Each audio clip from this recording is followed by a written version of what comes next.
সরকারেরও বাচ্চা কাচ্চা। সরকাররা যদি চায় আপনার নদীর মাঝখানে নিয়ে বাচ্চাদেরকে নৌকায় করে ছাড়িয়ে দিয়ে মাঝি আর বইটা সরাই ফেলাবে, তাহলে বাচ্চারা যাবে কোথায়? এটা সরকারের কাছে এই আবেদনটা জানতে চাই আমরা সরকারের কাছে জানতে চাই যে আমাদের বাচ্চা কাচ্চা নৌকার মাঝখানে নিয়ে ছাইড়া দিয়ে তারা কি করবে। আমাদের এই মাসে ২৮ তারিখে পরীক্ষা। এখন আমরা পরীক্ষা কোথায় দেব? আমাদের পরীক্ষার জন্য একটি সুযোগ করে দিয়ে তারপর স্কুলটা ভাঙা হোক। বিসমিল্লাহির রহমানির রহিম। আমার নাম মোহাম্মদ সাকিব নাজির। আমি রমনা রেলওয়ে উচ্চ বিদ্যালয় ১০ম শ্রেণীর শিক্ষার্থী। সামনে আমাদের এসএসসি পরীক্ষা, তো এই স্কুল আমাদের এসএসসি পরীক্ষার পর ভাঙা হোক, এটাই আমাদের দাবি। সরকার শিক্ষামন্ত্রীর কাছে এটাই আমাদের দাবি। আসসালামু আলাইকুম, আমি জেরিন। আমি রমনা রেলওয়ে উচ্চ বিদ্যালয়ের একজন ১০ম শ্রেণীর ছাত্রী। আমাদের স্কুলটি এখন ভাঙা হবে। আমাদের কোনো স্থায়ী ভবন নেই, এমনকি আমাদের ক্লাস করার জন্য একটি সুস্থ পরিবেশ নেই। তো একটা ক্লাস করতে গেলে সুস্থ পরিবেশ থাকা দরকার বা একটি স্থায়ী ভবন থাকা দরকার, সেটা আমাদের নেই। মাননীয় শিক্ষামন্ত্রীর কাছে আমাদের এই আবেদন, আমাদের ব্যবস্থা না করা পর্যন্ত এই ভবনটি যাতে না ভাঙা হয়। আমার নাম কাকন, আমি ৬ষ্ঠ শ্রেণীর একজন শিক্ষার্থী। আমাদের স্কুলের নাম রমনা রেলওয়ে হাই স্কুল। আমি চাই যে আমাদের স্কুলটা এখন না ভাঙা হোক, কারণ এটা হলো গিয়ে মধ্যবর্তী মাস, এখানে কেউই ভর্তি নিবে না। তার জন্য আমি চাই যে এই স্কুলটা না ভাঙা হোক, বছরের শেষে যাতে স্কুল ভাঙার সিদ্ধান্ত নেওয়া হোক।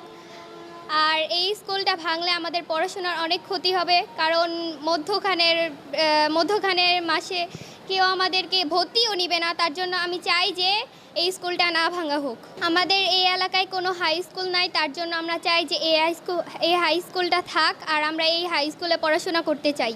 আসসালামু আলাইকুম, আমার নাম ফাতেমা আক্তার। আমি ক্লাস 7-এ পড়ি। তো আমি রমনা রেলওয়ে উচ্চ বিদ্যালয়ের একজন শিক্ষার্থী, ৭ম শ্রেণীর। তো আমরা জানতে পারছি যে আমাদের স্কুলটা ভাঙা হবে। তো আমাদের সামনে পরীক্ষা, আমাদের স্কুলটা আমরা ভাঙতে চাই না, আমাদের এলাকার মধ্যে আমরা স্কুলটা রাখতে চাই। আসসালামু আলাইকুম, আমি রমনা রেলওয়ে উচ্চ বিদ্যালয়ের শিক্ষার্থী। আমাদের স্কুলটা না ভাঙা হোক, কারণ আমরা সামনে আমাদের ২৮ তারিখে পরীক্ষা। এর জন্যে আমাদের যদি স্কুল ভাঙা হয় তাহলে আমরা কোনো পড়তে পারবো না, আমাদের পড়ালেখা বন্ধ হবে। তো আপনারা যদি স্কুল ভাঙেন তাহলে আমাদের একটা ব্যবস্থা করে দিয়ে তারপর স্কুলটা ভাঙা হোক, এটা আমরা চাই। আসসালামু আলাইকুম, রমনা রেলওয়ে উচ্চ বিদ্যালয়ের আমি একজন অভিভাবক হিসেবে বলছি।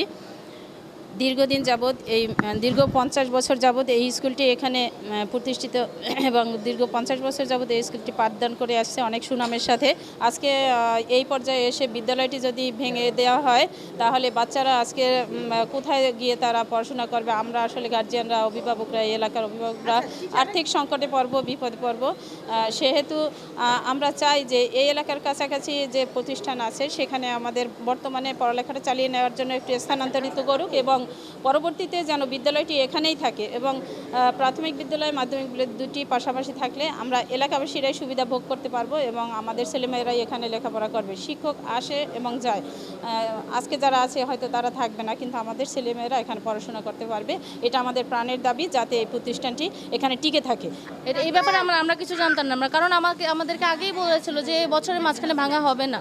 আর যদি ভাঙা হয় ওই ক্ষেত্রে আমাদের আগে থেকে জানানো হবে। যদি এলাকার ভিতরে যদি আশেপাশে হয় তাহলে আমরা বাচ্চাদের দিতে পারবো। যদি ওই পারেও হয়ে থাকে বা দূরে কোথাও হয়ে থাকে সেক্ষেত্রে আমরা বাচ্চাদের দিতে পারবো না। আমাদের সবার একটাই দাবি সরকারের কাছে, শিক্ষামন্ত্রীর কাছে, আমাদের যাতে এখানেই আশেপাশেই কোথাও যাতে স্কুলটা স্থানান্তর করা হোক, তাহলে আমাদের বাচ্চাদের জন্য সুবিধা হবে। আমাদের শুরু থেকে জানো তো আমরা অন্য স্কুলে ভর্তি করতাম, এখন আমার ক্লাস 9-এ পড়ে ছেলেটা, এখন আর স্কুলে দেবো। ওদের মেন্টালিটি প্রস্তুত হইতে তো টাইমটা লাগবে, এটা তো ঠিক হইতেছে না। আগে জানাই তো আমরা চাই আমাদের এই স্কুলটা এখানেই থাক। আপনারা কাজ করবেন, সরকার পক্ষে ঠিক আছে কাজ করেন, ওদের একটা ব্যবস্থা করে দেন। যখন কাজ সম্পূর্ণ হয়ে যাবে তখন আমাদের বাচ্চাদের আবার এখানে আমরা পড়াইতে চাই।